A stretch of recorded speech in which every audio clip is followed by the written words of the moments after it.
Speaking of which, our next fight, we've got Shane Young taking on Ludovit Klein, I believe is how you pronounce that. He's a short notice replacement here. Shane Young's original opponent fell out, and it's the first time on the show tonight you will hear the name City Kickboxing. We have got Shane Young 13-4. He is an absolutely intense fighter. This guy has constant forward pressure. He likes to bully his opponents up against the cage. Real long, stiff jab. I like that he attacks the body of his opponents.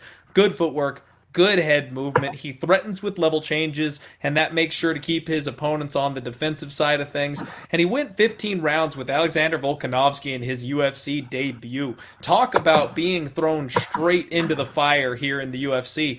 And since that fight, he's looked incredible. He's on back-to-back wins, and now he's welcoming Klein to the UFC, who also has some night-tight boxing, a sharp one too. He feints well. He's a very talented and experienced striker with 16 wins and 2 losses, light on his feet, big head kicks, fully capable of the knockout. This one's really fun and exciting in my opinion, Matt. I'd love to hear your read on it.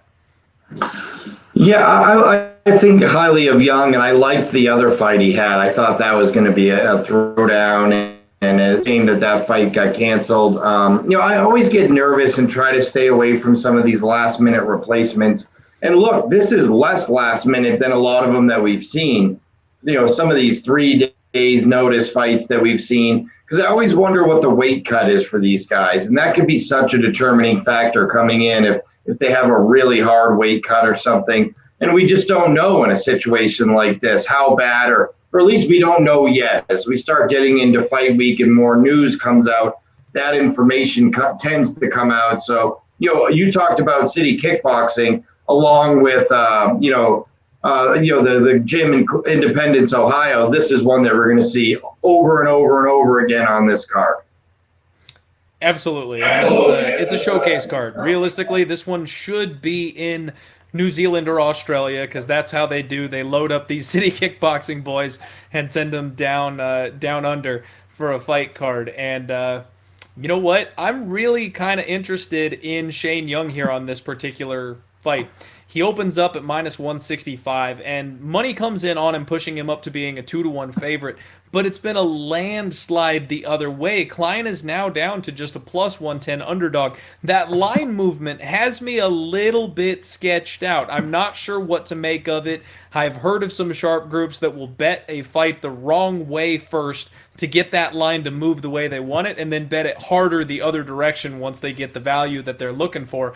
Klein is absolutely a live dog, but these City Kickboxing boys, they're just so well trained. Yeah. Every single one of them has 80-90% takedown defense, vicious knockout power. They know how to pace themselves. They have accurate, sharp strikes. Getting a City Kickboxing fighter like Shane Young at this low of a price tag, I'm interested.